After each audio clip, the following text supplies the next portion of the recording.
السلام عليكم ورحمة الله وبركاته. أهلا بكم معنا في فيديو جديد. إن شاء الله النهاردة هنتكلم عن مباراة المغرب وكرواتيا. مباراة كانت جميلة وشيقة بصراحة. المنتخب المغربي قدم واحدة من أفضل مبارياته، يعني إن كان صدفة سوء حظ وعنيد جامد كان كسب كرواتيا وصفت بطل العالم.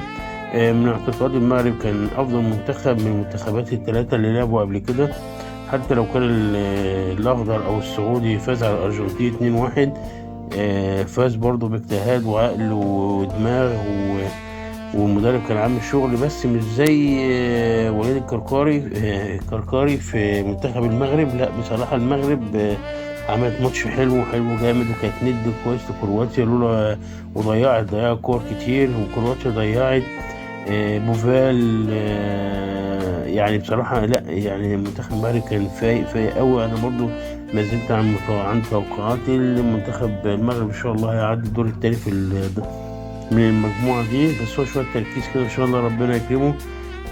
مفتاح الفوز دلوقتي في مباراة بلجيكا أو التعادل مع بلجيكا، ده هيفرق مع كرواتيا. كده برضو منتخب مش سهل، عنيد، منتخب أوروبي جامد. بس بصراحة المغرب لعب بتكتيك، ما خافش، لا هاجم، وكان بيهاجم في الشوط الأولاني، ضيع فرص كتير.